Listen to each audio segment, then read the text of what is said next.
이번 시간에는 오피스텔 분양권의 이제 전매에 대한 부분, 그리고 주택수 포함에 대한 부분, 이런 부분에 대해서 한번 살펴보겠습니다.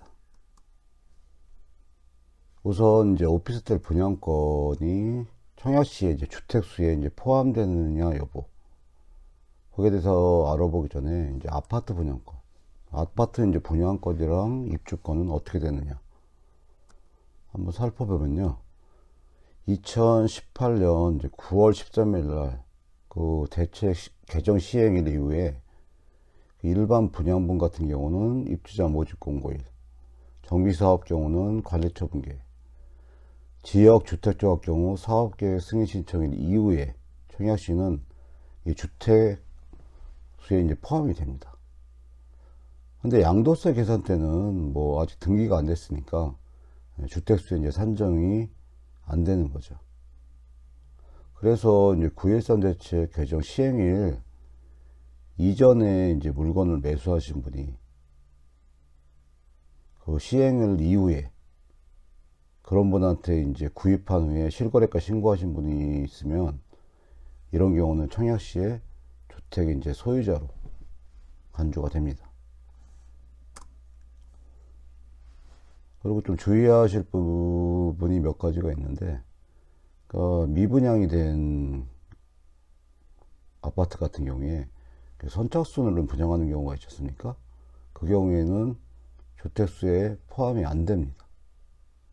그런데 미분양 분양권을 그 최초 계약자로부터 매수하신 분 같은 경우, 그런 경우에는 주택수에 포함이 돼요. 그리고 정상적으로 이제 당첨이 된 후에 계약이 이제 취소되는 물량들이 있는데, 이런 물량을 건설사가 이제 재공급할 때 그 물건을 이제 취득하신 분 같은 경우에는 주택수에 포함이 됩니다. 이 부분도 주의를 하셔야 되겠죠. 그리고 1주택인 경우 이제 조정지역에서 신규로 청약 당첨된 경우에는 입주일로부터 6개월 이내에 기존 주택을 처분해야 됩니다. 처분하지 않으면 그 공급 계약이 이제 취소가 되고 과태료까지 이제 물게끔 돼 있어요. 그래서 아파트 이제 분양권, 입주권은 많은 부분이 강화가 됐기 때문에 그 신경을 이제 쓰셔야 될 부분이고요. 그러면 이제 오피스텔 분양권 같은 경우는 주택수 이제 포함 여부가 어떻게 되냐면요. 청약시에는 주택으로 보지 않습니다. 그러니까 오피스텔을 구입을 요새 하시고 아파트를 구입을 하시는 분들 같은 경우에 아파트 청약해서 당첨되기가 이제 힘든 부분이 많이 있으니까 아파트 청약 전에 그 오피스텔을 구입하고 실거주로 살면서 자기가 원하는 아파트 청약을 기다리는 그런 분들도 이제 많이 있는 현실이죠.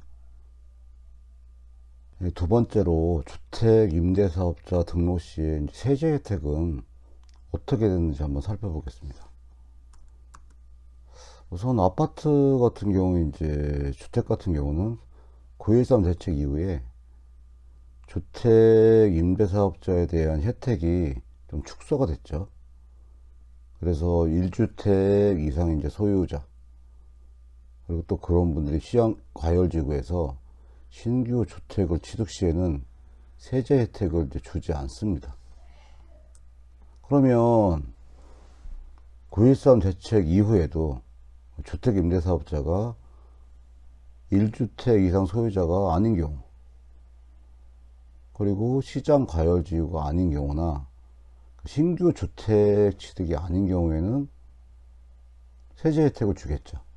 그러니까 이 경우에도 이제 8년 장기 일반인 경우고요. 4년 단기 경우에는 지금 취득세 이제 감면 혜택만 주어지는 입장입니다. 그러면 오피스텔 분양권 같은 경우 9.13 대책 개정 이제 시행일 이전에 분양한 오피스텔 분양권 같은 경우에는 9.13 대책 이전에 취득했으면 그 주택 임대사업자 혜택을 받을 수가 있습니다.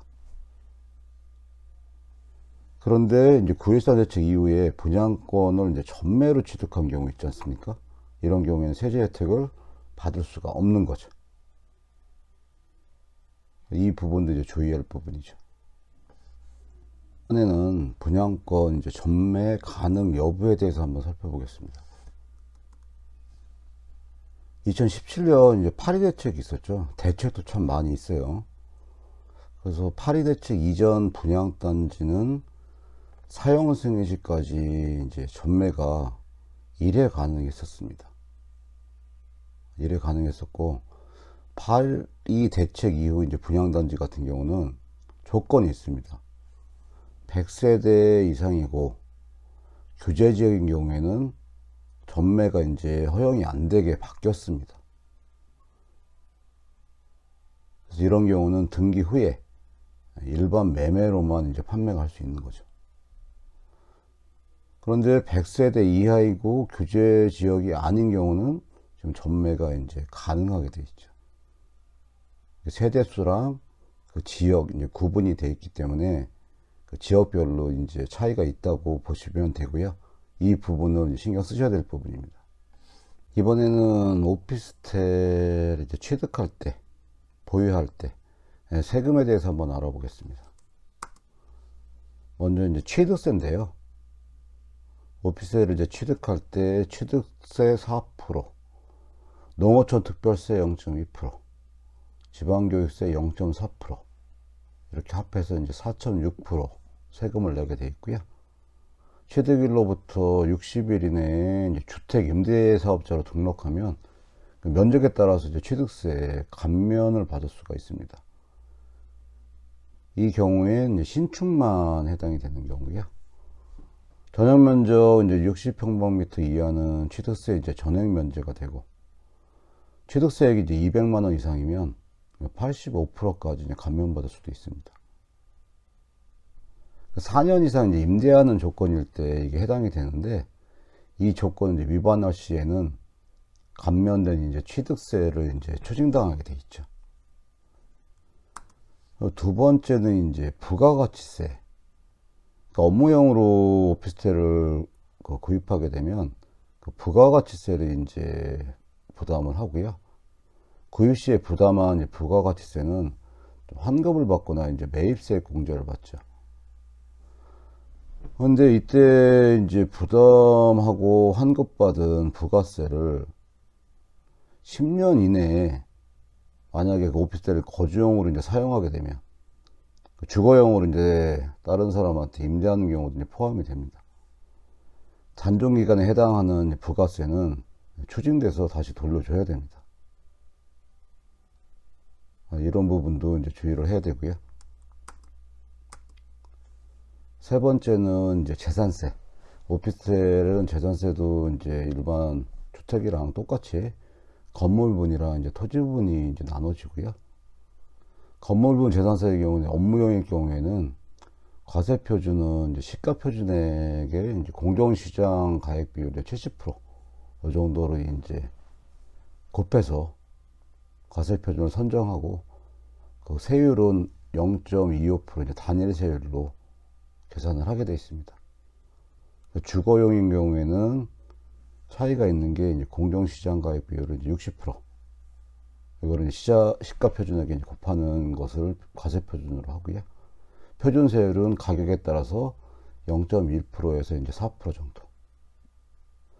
그리고 토지분 재산세는 과세표준을 이제 개별 공시지가에 공정시장 가액 비율을 70%를 이제 곱해서 산출을 하고, 이 표준세율은 가격에 따라서 0.2%에서 0.4%까지 이제 부담을 합니다.